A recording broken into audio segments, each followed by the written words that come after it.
You're watching the Blockchain Interviews, hosted by Dan Weiskopf. Each episode features interviews with leading industry experts so that viewers can have a deeper understanding of today's quickly evolving blockchain marketplace.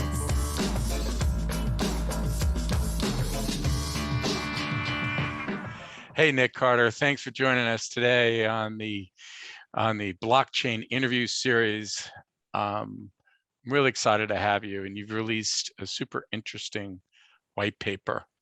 Nic, for those who don't know who you are, you're a partner at Castle Island Ventures, and the title of the paper is called Bitcoin Net Zero Report.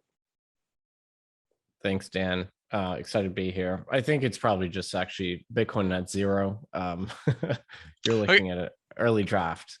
Okay, well, thanks for sharing, by the way. So we usually, talk to a lot of CEOs and get a perspective of the industry that way. But, given that this was done with, Neidig and Ross Stevens, we got to look at it deeply. So appreciate your time, but I wanted to step back a little bit because you are a partner, and arguably that makes you a CEO, right? And to that degree, tell us a little bit about Castle Island Ventures and how you had that Bitcoin epiphany. Yeah, so I have been into Bitcoin for a long time just as an enthusiast. And then in 2016, I decided, well, I got to actually get to work for Bitcoin. That's what I wanted to do. And so I went to business school, and then out of business school, I joined Fidelity as their Bitcoin analyst, which was a role that didn't exist before. And, helped them devise their Bitcoin research perspective. And so that was a lot of educating leadership. That was in 2017, 2018.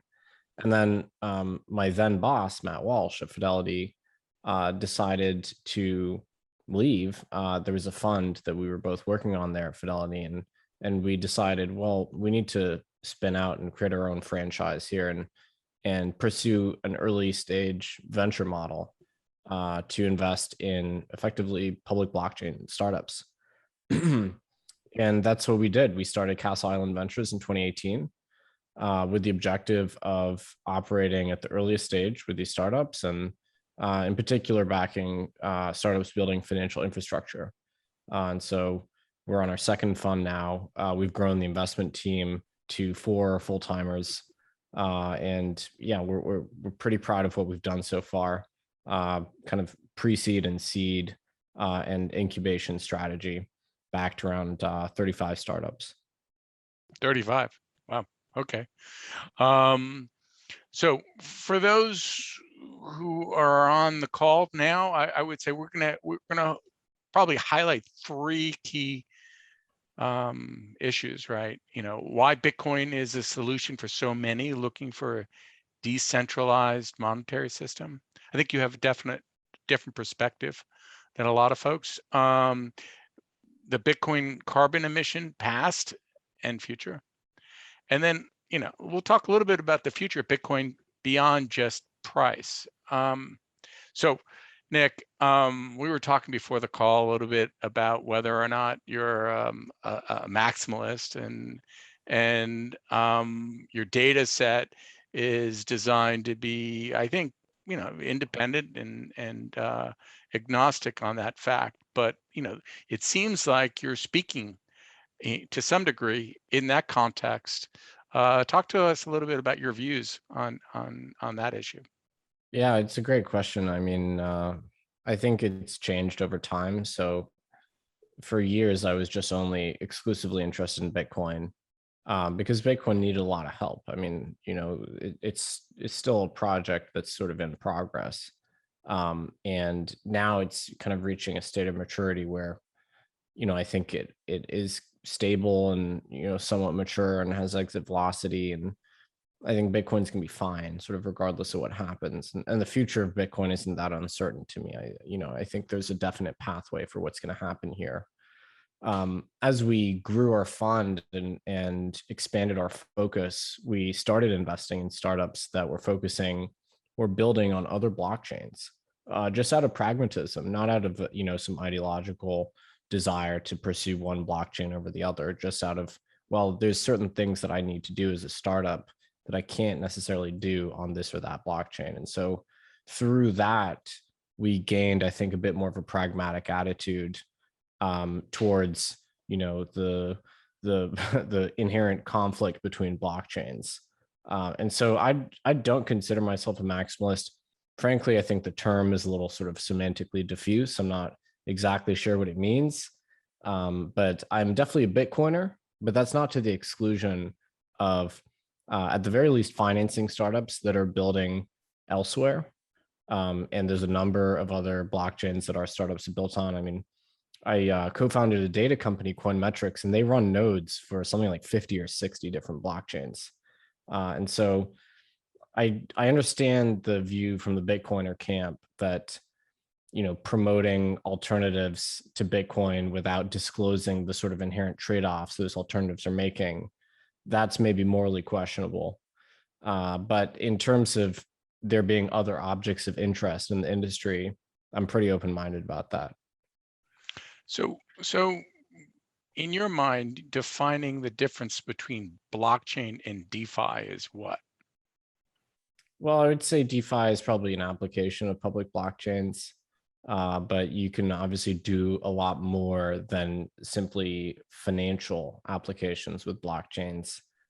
We see them used for all sorts of purposes, timestamping, notarization, decentralized DNS, decentralized file storage and retrieval, things like that. So I think blockchain generally suggests finance, but it doesn't necessarily imply it because blockchains are broader than that.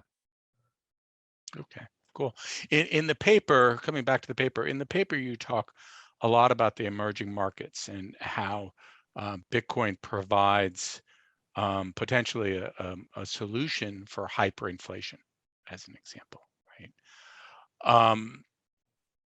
When I talk to U.S. investors, sometimes they are skeptical as to why we even need Bitcoin. What's the benefit? And frankly, from a U.S. investor perspective, I kind of get the reason, right? U.S. dollar stable, right? We're comfortable. It's traditional. But you really talk about the emerging markets in your paper in a way that I think a lot of U.S. investors, frankly, don't understand it, right? They're not thinking about it. So can we speak a little bit about the paper in that context? Yeah. So the premise of the paper is to quantify rigorously Bitcoin's energy consumption and historical carbon emissions, and then make various simplifying assumptions about the future so that we can estimate the future energy consumption and carbon outlay. But the first section is just about the purpose and utility of Bitcoin. We don't even really mention the energy consumption. And I felt that was important because the Bitcoin energy debate is really a Bitcoin utility debate, right? When people consider sources of energy consumption, which are really material, like air conditioning, heaters, dishwashers, tumble dryers, things that we use domestically and benefit from, no one is really complaining about the energy consumption of those use cases, even though each of them is greater than Bitcoin's, because they see obvious utility in them. So when the critics talk about Bitcoin's energy consumption, the subtext is that Bitcoin has no utility. If it had obvious utility to them, they wouldn't really be complaining and doing the strict energy audit for Bitcoin, because they don't do that for other use cases. And so when me and Ross set out to write this paper, we said to ourselves, well, let's first of all lay out the utility of Bitcoin, because you can't talk about the costs or the energy consumption without talking about the purpose and the benefits of the system. Now, the problem is Westerners that have live in very stable regimes with functional property rights and a monetary system that works and an independent central bank and sovereign currency that doesn't devalue that quickly, they don't really, it's harder for them to apprehend the utility of a non-state monetary system because their state monetary system is by and large functional. Now, of course, you can quibble about that. Year-over-year inflation is 5.6% in the US right now. So clearly things are going a little bit haywire, but for the most part, the dollar is stable. And so what I wanted to do was decontextualize the reader, take them outside of their standard mental model of what currencies are like, and invite them to think about the rest of the world, the global south, where currencies are not stable and people don't have good instruments for their savings, right? If they have savings, they will do it in the form of real estate or something like that. That's probably more common. The local fiat currency in the developing world is oftentimes just not reliable and depreciates quickly. So the data also kind of supports this. So if you look at where Bitcoin has adoption disproportionately, and we've got this great data set from Cambridge or from Chainalysis, sorry, they identify these hot zones for Bitcoin adoption globally. And it's incredible because they're almost all in the developing world. We're looking at India, Ukraine, Pakistan, the Philippines, Argentina, Vietnam, Kenya, Nigeria, Venezuela, of course. And so these are relatively poor nations, but so what do they all have in common? Well, they have high inflation. They might even have hyperinflation. They have weak local governance, which is tied to inflation. They have central banks that don't work or are non-independent, and maybe they have capital controls too, so you can't really actually get your money out. And that drives Bitcoin. That's part of the appeal of Bitcoin for people in these countries. And I think this data is incredibly elucidating, but most people are just not aware of it. And they're not aware of the fact, or, not consciously, they don't really understand the experience that billions of people have with inflation. And so that was the point of the first section, is to explain, first of all, not everyone has access to the dollar and a stable monetary regime. Over 1 billion people live in double or triple digit inflation. Bitcoin offers a pretty convenient opt-out system for people in these states. And by the way, if you look at where Bitcoin adoption is occurring, it's in these states that are highly inflationary. And so that was the purpose of the first section. I think people might understand the utility of Bitcoin better once they consider some of the data. No, and I completely agree with you on the fact that a lot of people don't understand the troubles that are outside the U.S. I think they're here in the U.S. Sometimes we're a little more narrow-minded than we probably should be. So along those same lines, when I'm looking at some of your data set, I found some of your examples pretty shocking. I mean, Nigeria, 211 million people. I mean, how do you not try and find a solution for that many people? Yeah, I mean, it's incredible. And if you look at the P2P transfer data, I believe Nigeria is actually the first in the world when it comes to peer-to-peer Bitcoin trading. And so Nigeria is, I believe, the most populous country in Africa, has this incredibly dynamic, entrepreneurial young population that could power it to being the #1 country in Africa in terms of GDP, and could make it a regional powerhouse. But they're also dealing with high inflation and a number of other political issues, frankly. But so Nigerians just want to participate in commerce. They want to be integrated into the global economy. Bitcoin is one of those things that allows them to do that. And if you go on the ground, you see adoption of Bitcoin.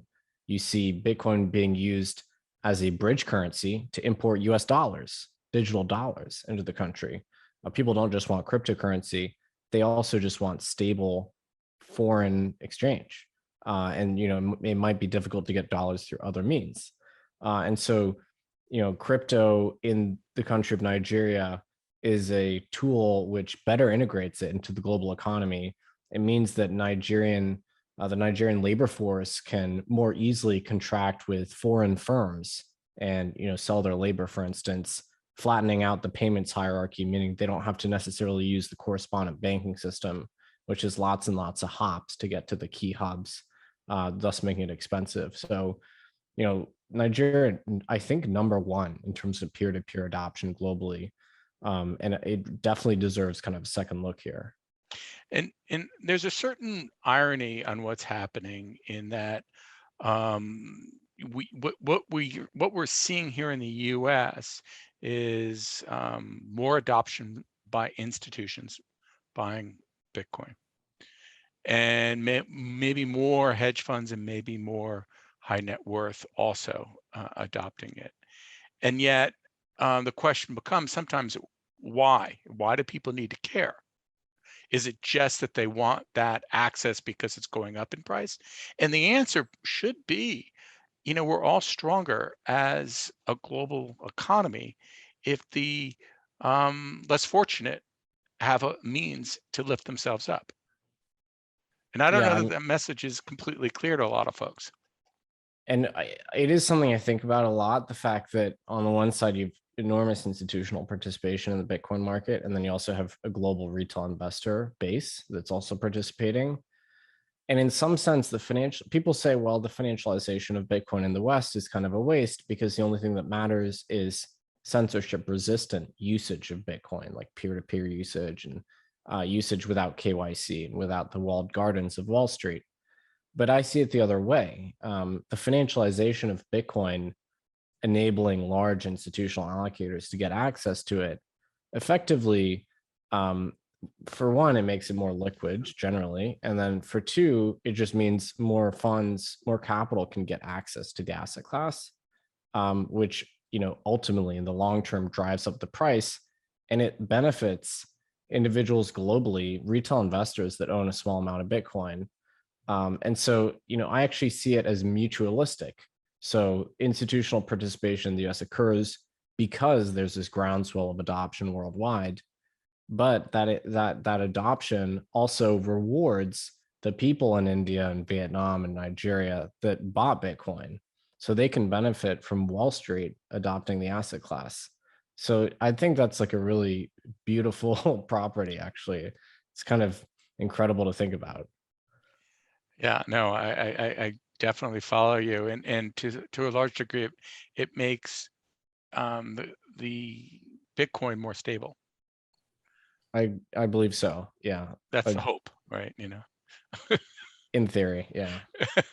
There's always going to be changes. So Nic, let's move forward a little bit and talk a little bit about your data in the way of ESG. And put some context as to what a lot of this data means. I mean, you speak about how Bitcoin miners consume 62 terawatts of electricity in 2020. How does that compare to hair dryers or air conditioners or whatever metrics you want to use?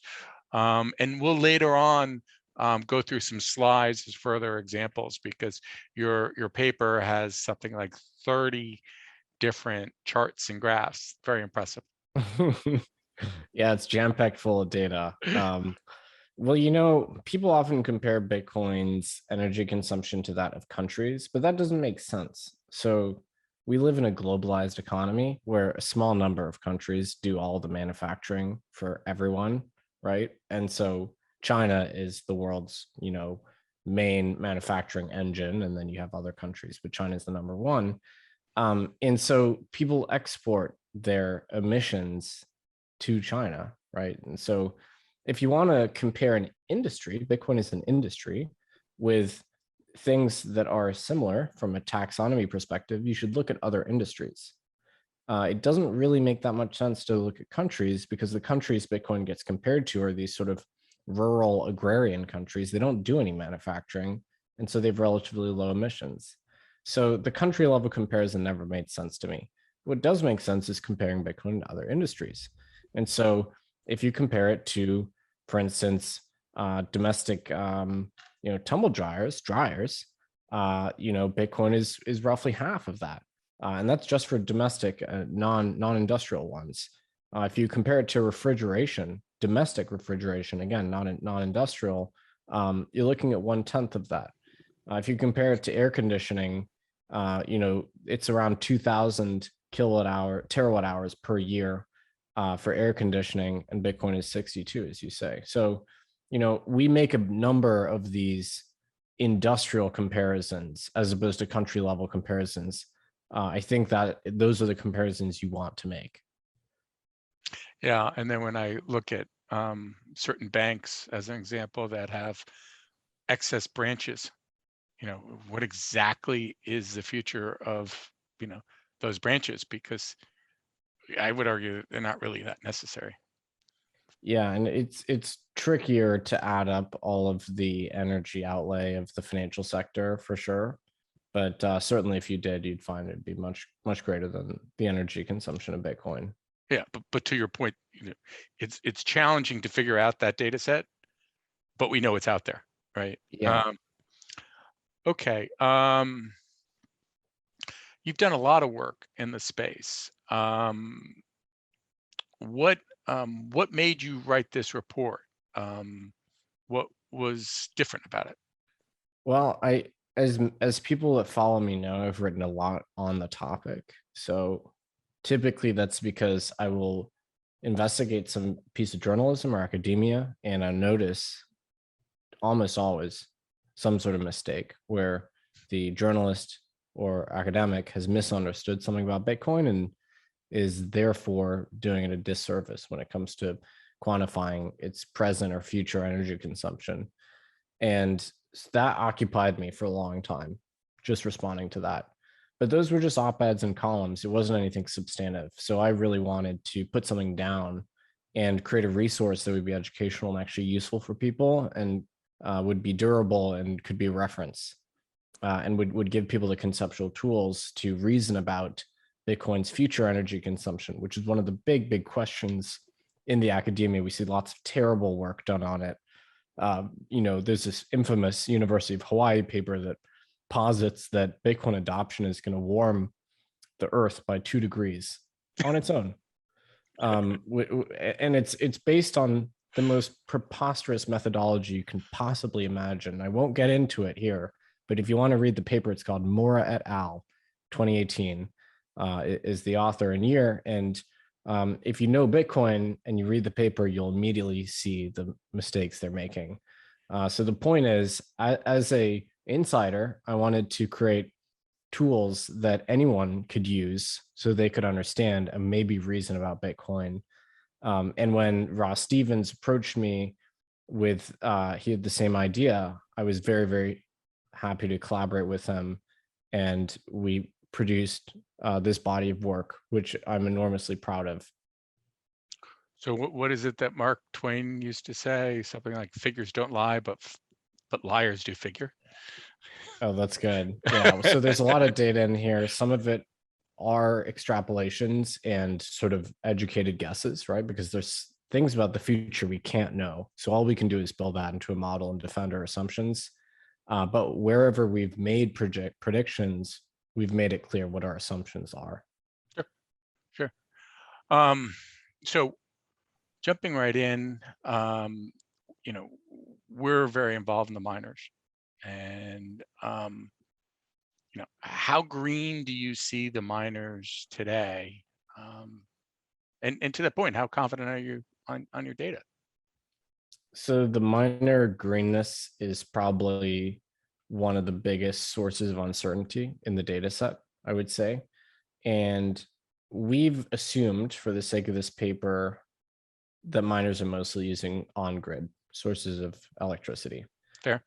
Because as of right now, we don't see enough evidence that miners are going off-grid, even though we have some anecdotal evidence. We know that there's some flared gas mining happening here and there, but we don't believe that that's a truly material percentage such that it really affects the results that much.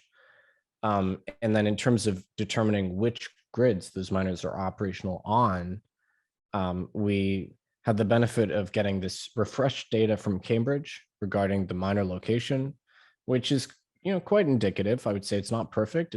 Doesn't cover the whole sample. And then also public company disclosures, right? Just looking at this is what you do, I suppose, reading the disclosures for some of these miners, using that to infer or have direct knowledge of where these data centers are and what they're using. And so we put together that patchwork and tried to ascertain the sustainability of Bitcoin mining.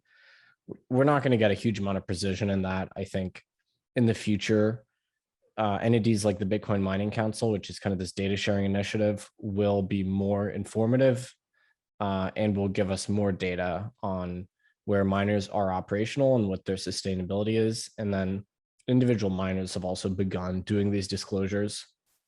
So the data environment's getting better there, but we certainly had to make educated guesses, unfortunately. Yeah, in the ETF world, one of the exciting things about it is there's so much transparency. And that's, I think, part of the reason why a lot of folks from the ETF world, like myself, I suppose, came into the crypto world. It's really relatively transparent. When I look at the miners, I can kind of figure out that from a revenue perspective, there's someplace around 20 to 30 billion dollars Ethereum and Bitcoin. So the data set that you're speaking about generally is available if you're willing to dig through it. So thanks. So along those same lines, why don't we jump into some slides? I'm gonna just throw out some slides from your paper, okay? We'll see if you can, bang it away. We're gonna call this highlights of slides. Table 1, okay, where it says top 10 most crypto active countries. What does this slide speak to? I think you covered a little bit, but yeah, this is what I was making reference to earlier. So this is brand new data that just came from Chainalysis, and they used their pretty enormous resources to put together an estimate of the countries where Bitcoin adoption is highest on a per capita basis. And what we're doing here on this page, we also compare it to various indexes of property rights and financial and monetary freedom.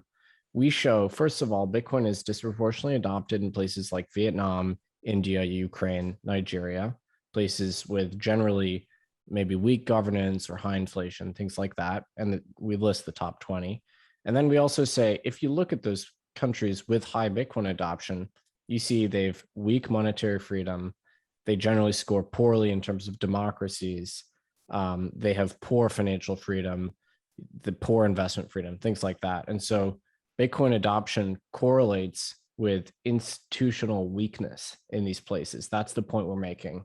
It's not a coincidence that Bitcoin is firing in these countries, because Bitcoin is this independent institution. So you can see why people would be attracted to it. And I see at the bottom, the top 10 is Argentina. And I remember when Argentina blew up, by the way, in 2001. I know I'm not going to call you out on what you remember from that period of time, but I was 8. but the effect that it had on the big banks in the US, it was scary, right? And that's, again, goes back to my messaging. Why do we care as maybe selfish people? Because the financial system actually could be stronger if we help everybody out. And you could easily argue that the US, our current trajectory we're on with our high indebtedness and our large level of welfare spending, could be putting us on a path to Argentina. Not to get not to exaggerate it, but the parallels are certainly there. You can draw them if you want. And so, monetary instability might have historically been largely contained to the global South, but that's not to say it can't reach us here in the West. Well, you're correct. We don't disagree with you. There are lots of concerns at our firm about that, and we often pull out that U.S. dollar, and we say, "In God we trust." Just keep printing. It didn't used to say "In God we trust." No, it didn't. It didn't. You're correct. So now we're going to go to chart 1, where it says crypto adoption index and other key social economics. What is the key takeaway here on that? Yeah, so I briefly referred to this earlier, but the point is, the places where you're seeing high adoption of crypto are places where institutions have failed in some capacity, and this just averages the index scores. So taking institutional qualities and converting them into a number. And so it's a bit of a rough methodology, but it makes the point that if you're looking at where crypto is widely used, it's places where things just aren't working very well, which is maybe why people are looking to these alternatives. And now I'm skipping over to chart 11 that talks about the annualized electricity of consumption for Bitcoin mining, and you know, what's the key takeaway there? Now, I'm not going to go Yes. over every one, but these are kind of like important slides, I think. Yeah, so this one it's not too hard to determine the electricity consumption. You just look at the hash rate and then you make an educated guess of the kinds of machines that are active on the network. And that's not too difficult. And so what we found was that it peaked at around 92 terawatt hours on an annualized basis in March of this year. And then it actually drew down because China had their ban, and Sure. that took 50% of Bitcoin's hash rate offline temporarily. And now it started to climb again. And so, but the problem is nobody really has an intuition for what a terawatt hour is. And so then we sort of endeavor to actually compare it to other things so that maybe they can understand in context. Yeah, one of the things I struggle with, and this is kind of going off subject, is trying to make an estimation of the difficulty rate. When people are talking about mining, I don't know if you have any views on that. Well, I mean, it's incredible because the difficulty started at 1 when Bitcoin was released, and now I believe it's in the trillions, if I'm not mistaken. And so it's just it's a kind of unitless variable, and alone it's hard to reason about, which I guess is one of those things that sort of trips people up with Bitcoin. Yeah, it does. And if you're a big miner, you've got to make some kind of estimation on it when you're raising capital and buying equipment. So it's one of those things that everybody kind of worries about, but not everybody puts their arms around in a proper way. Chart 12 is something I don't think we need to talk about because we've kind of covered it. It's just talking about how China is 65%, right, of the hash historically, right? And then the question becomes where we are in the US now. And what, I was just talking to somebody today, and hypothetically the guess is someplace around 15 to 20% here in the US. I think they were speaking about the US, but they could have been talking about US and Canada. Yeah, no, my estimate falls in the same range. So the chart we have in the paper, we date it specifically to 2020 because, as everyone knows at this point, China had their serious crackdown, and so the Chinese hash rate share went from 65% in spring of this year to virtually nothing a few months later by July. Today, it's actually crept up a little bit, based on miners I've talked to in China have told me that smaller miners have turned on some of their smaller installations. So it's creeping back up in China. But for the most part, the big industrial capacity for mining in China is over. And so the question is, what about the rest of the world? And so Cambridge found in April 2021 that the US had about 16% of hash rate. If I had to guess, I would say it's probably closer to 20 today, because we know that these large publicly traded and private firms have been ordering almost all of the new mining units. So if you look at who's buying the Watts miners and the Bitmain units, they're coming to US companies. And if you add it all up, you've got somewhere in the range of 1 to 1.5 gigawatts of power's worth of new machines that have been ordered through next year, just looking at the disclosures. And so the US is the place that's buying all the units because US miners have access to low cost of capital through going public on these markets. And through that advantage, the US is gradually becoming the center of global Bitcoin mining. And low cost electricity too, right? Maybe not free, but it's headed that way. Not free, but lower cost. So moving forward, so I just wanted to touch on some of the ESG issues. So chart 14, carbon emissions from electricity consumed in Bitcoin mining. Yeah, so here we take that last data set that I described, which is the electricity consumption, and then we try and transform it into a carbon emissions measure. And that is where it gets tricky, because you have to determine the carbon intensity of all the electricity generated to support the miners. But the carbon intensity requires knowing what kind of power plants are producing the electricity molecules, the electrons that the miners are using. And that's this enormously difficult task, because miners are historically very secretive. They don't actually tell you that. And so that's where the guesswork really starts to come in. And we have to make a whole number of assumptions about, are they on grid? Are they off grid? Where are they located? Are they buying renewable energy certificates, things like that? Are they using renewable sources? Is it hydro or is it coal? And you have to make a lot of educated guesses. We've generally gone with the more conservative guesses. And what we found is that at peak, you're looking at around 50 megatons on an annualized basis of carbon emissions that are attributable to Bitcoin mining. Yeah, this is where some of our field work has helped out. When you have to have visited a lot of these large scale facilities to really fully appreciate how location can have an effect on this issue. It's hugely contingent. I mean, I know of miners that are 100% Canadian hydro, and then there's miners that are just taking advantage of wind in West Texas, and then of course during the wet season, historically 50% of Bitcoin's hash rate would be Chinese hydro, which was otherwise wasted in the past. In the past, not today. Yeah. I mean, you'll have some operations in Sichuan right now, but that won't last. But then equivalently, you've got coal plants in Montana or coal in Kazakhstan. And so, those are material as well. So there's just so much guesswork there. So chart 16 kind of just brings a smile on my face, I gotta say. I don't know if it's hugely important as a slide, but when I start talking about carbon emission on steel versus Bitcoin, it's kind of like old and new, and polar opposites according to this data. Good work.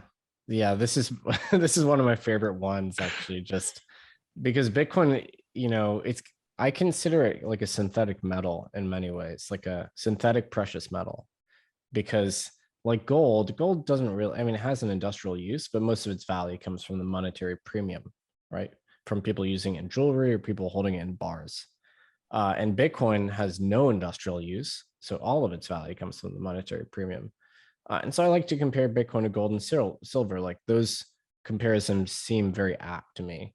And so we went and looked at all these metals to see what the extraction and refining of those metals accounts for in terms of energy. And as it turns out, Bitcoin scores better than even zinc or copper extraction. And then it's around 1/3 of the carbon emissions associated with gold production. And the interesting thing is, people don't really complain about gold production that much. And I think it comes back to this point I mentioned at the beginning, which is gold is kind of ubiquitous. Households all over the world store their wealth in gold, or people own jewelry and things like that. And so people don't have to think hard about why you'd want gold. And so until Bitcoin reaches that same threshold of penetration as gold, we're probably going to face this question of, well, Bitcoin, what's the point of it? And so I guess we just have work to do there. Yeah. So chart 17, total mined Bitcoin supply and block subsidy by year. Beautiful chart. What does it tell you? Versus what we don't already know, really. Everyone should have seen this chart before if you've even a passing interest in Bitcoin. So here we show the decaying emission schedule for Bitcoin.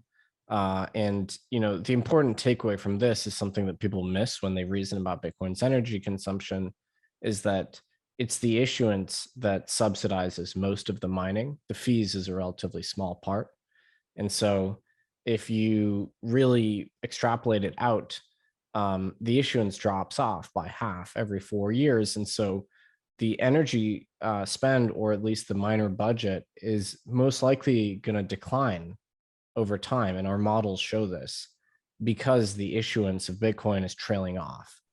And now, maybe fees are going to rise to compensate for that, but that seems a little far-fetched. In my mind, I think it's likely that in dollar terms, the amount spent on mining actually declines in the distant future. Interesting. Distant future, I hope. Yeah, well, we have it peaking. We have the energy spend peaking during the next decade and then declining. So it's a weird industry, Bitcoin mining, because according to the protocol, the industry revenue is going to structurally decline. So it's kind of like if just, fewer and fewer tons of gold were extractable every single year, which I guess is true because it's getting harder to pull the gold out of the ground. Well, point of clarification, though, I'm going to challenge you a little bit on that. So it's going to decline because there's going to be, after the halving, fewer, right? Yeah. But theoretically, the price might be higher, which would offset that, right?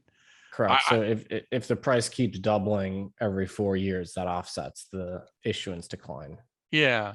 So assuming we're in 2025 right now, we need a much higher price of Bitcoin for these miners to remain, strong growth companies. Yeah, but in fairness, like mining will probably always be an industry. It's just that the industry size could shrink alongside the security budget available. And so, it's just that their margins might compress, or there might be consolidation, or some will go out of business if the revenue opportunity shrinks.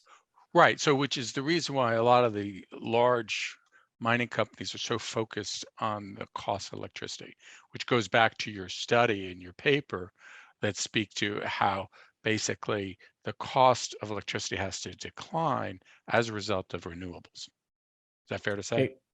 We believe that it will. I mean, it's clear that renewables are on a levelized basis now competitive with thermal generation sources.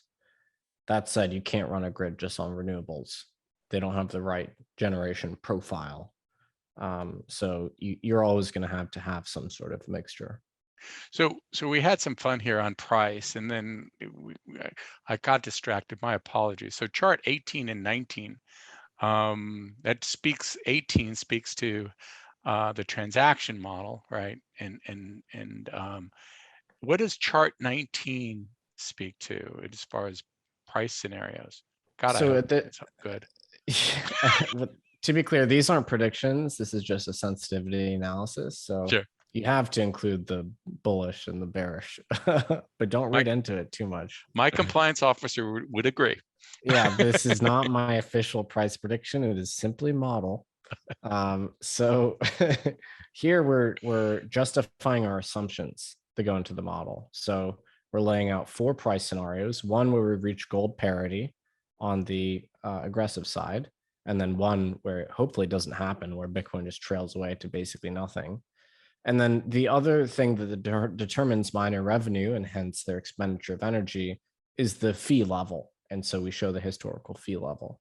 And if you have those 2 variables, the future price and the future fee intensity, which of course we can't know, but if you know them, then you can know exactly what the size of the mining industry will be in the future. Which I believe will be much greater than 25 billion in revenues. I certainly hope so, for the sake of the security of the protocol. Yeah, exactly. So let's move into chart 20 and 21, and then maybe we'll move to, we've teased everybody enough about the white paper and how important it is. So chart 20 speaks to the historic and projected Bitcoin electricity consumption under your model. Yeah, so this is really the key sort of payoff of, or climax, you could say, of the paper. Really, this was the bulk of the work we did, was constructing this model and building assumptions into it that we thought made sense. And so even under the high price scenario, where Bitcoin reaches parity with gold, we see Bitcoin's energy consumption peaking in sort of the late 2020s. But contrary to sort of the hysterical coverage, if you use the assumptions we use, it looks like it wouldn't even reach 0.5 percentage point of global primary energy consumption. And so even in the most aggressive scenario for us, where Bitcoin reaches parity with gold, which is $11 trillion in total market cap, which is more than 10x from where it is today. So in my view, that's aggressive. I know some Bitcoiners have other more aggressive predictions. And an aggressive fee assumption too. We're not even getting to 0.5% of global primary energy consumption. And of course, under more conservative models, it's less. And so, that's the point here is, helping people reason about the future potential trajectory of the energy consumption. So that also covers slide 21, right? Yeah. Yeah. No, so at the end of the day, I really encourage everybody to read this paper. It's eye-opening. I've read it twice now, and I'm still learning. Thanks for all that you do for Bitcoin, and frankly, one of the things about social media that not everybody fully appreciates, because it's just there, right? People are sharing information that's important for free, right? This took an enormous amount of your time to do. So thanks for sharing it. Thanks for being on our little show, and let us know how we can help. Well, it was my pleasure, Dan. And yeah, the number one thing anyone can do would be to read this and then, understand the variables that go into projecting the future energy and carbon emissions of Bitcoin, and communicate it to people that aren't as deep in the industry, and communicate it to outsiders who they haven't spent the time to build the conceptual tools to reason about this. And I think the facts are really on our side when it comes to Bitcoin's ESG characteristics. The mining industry is moving in a really positive direction, from my seat at least. And so hopefully this report can be a little tool in everyone's arsenal. Thanks, Nick. We'll be in touch. Thank you very much. Bye.